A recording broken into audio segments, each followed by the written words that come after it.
¿Alguna vez se habían imaginado para qué sirve estar triste?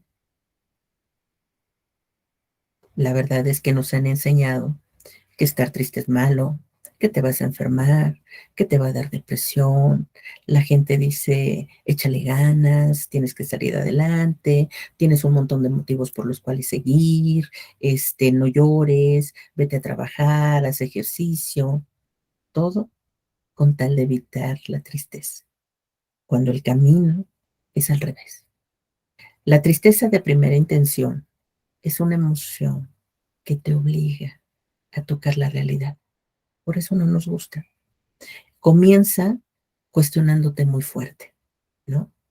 Porque yo, porque a mí, porque así, porque de esta manera, porque en este momento, porque se lo cuidábamos tanto, muchos porqués. Y la situación del por qué no es que tú encuentres una respuesta que te haga sentir a gusto. La verdad es que no lo hay. La situación del por qué es como si alguien viniera y te sacudiera con mucha fuerza y te dijera, tienes que despertar. Y uno dice, ¿despertar de qué? Pues de esta pesadilla. Haber perdido a alguien que amas, haber perdido una situación que tú tenías en la vida, implica adaptación, implica cambios. Y a los seres humanos no nos gustan los cambios. Sin embargo, tocar la realidad te invita a hacerle frente a esta primer pérdida. Ujú. Y entonces, una vez que la tristeza te sacude y te dice tienes que despertar, y tú dices ¿de qué?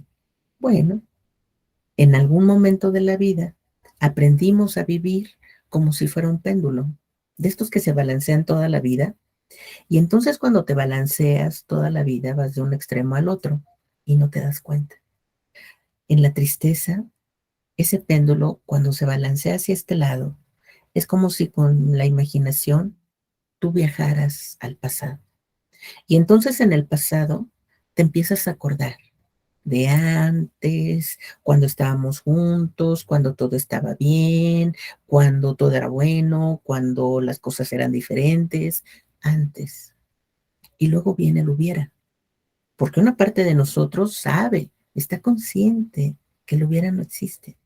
Pero a la otra parte, a la parte emocional, no le importa y entonces empieza a vivir a través de lo hubiera. Y es que si no lo hubiera sacado, y es que si no lo hubiera llevado, y es que si no lo hubiera descuidado, y si no hubiera, y hubiera, y hubiera, y entonces entras en algo que nosotros le llamamos la culpa entrampada.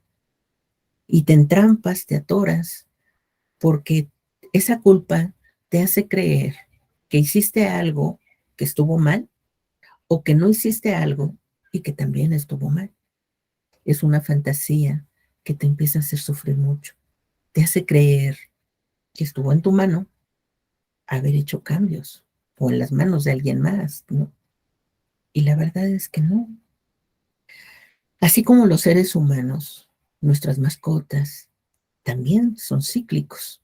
Todo lo que está vivo en el planeta un día va a dejar de estarlo y siempre lo sabemos.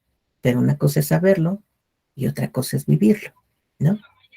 Y entonces, cuando vives la pérdida, cuando tu mascota muere, cuando tu mascota estaba enferma, cuando está tan enferma que tiene que ir a estar en el hospital, cuando sabes que no se va a recuperar, pero también cuando se te perdió, cuando la robaron, cuando no sabes a ciencia cierta qué pasó con esa mascota, se queda como una puerta abierta siempre. Se queda como la esperanza, como la ilusión de quererla encontrar algún día, ¿no? Y la ves en todos los lugares y ves a la gente pasear con sus mascotas y es más doloroso porque tú no tienes a la tuya, ¿no? Y entonces por eso la culpa tiene tanto dolor en esta situación, porque te hace creer cosas que no son ciertas. Cuando tú te das cuenta que estás viviendo demasiado tiempo en el pasado, es cuando empiezas a tomar conciencia de estas situaciones, que tú quisieras que fuera diferente, que si tú lo hubieras hecho diferente. Y entonces se vuelve un desgaste infinito. Ujú. Por eso la tristeza te dice, ya te diste cuenta que estás mucho tiempo en el pasado, queda ese vacío, esa sensación. Pero la verdad es que el pasado no es para cambiarlo. El pasado nunca vuelve y nunca cambia. Y cuando hago conciencia de ese punto, me doy cuenta que en el pasado hay cosas maravillosas. Hubo momentos felices, hubo situaciones que compartimos, tanto amor que nos regalaron esas mascotas, cómo nuestra vida no cambió a partir de que llegara la mascota, ¿no?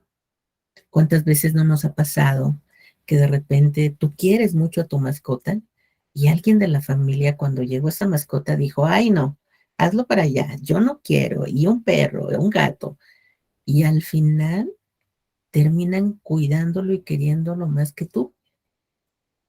Alguien decía por ahí, es parte de la familia. Claro, es un miembro más, ¿no? Y entonces, por eso es tan doloroso, porque me gustaría que la realidad fuera diferente, pero no lo es. Y entonces cuando tomamos conciencia de eso, es cuando empezamos a dar el primer paso. Dice Jorge Bucay en su libro El camino de las lágrimas. Así se comienza el camino de las lágrimas, llorando por una pérdida. Pero ningún camino se termina si antes no has comenzado a andarlo, ¿no? Y entonces el péndulo no solo se queda de este lado. Yo te decía, se balancea todo el tiempo. Y cuando se va del otro lado, ahora es como si con la imaginación viajaras al futuro. Y entonces en el futuro empiezas a imaginar. La imaginación es maravillosa hasta que pierdes el control de ella. Cuando pierdes el control, se vuelve como un caballo desbocado, ¿no? Te empieza a jugar rudo y no te das cuenta. Cuando empiezas a imaginar en el futuro, empiezas a imaginar cosas muy difíciles. ¿Y qué tal que no lo puede superar? ¿Y qué tal que se deprime? ¿Y qué tal que se enferma? ¿Y qué tal que sucede algo malo? ¿Y qué tal? ¿Y qué tal? ¿Y qué tal? ¿Y qué tal? Y cuando te das cuenta, ya estás en el capítulo 20 de tu telenovela personal.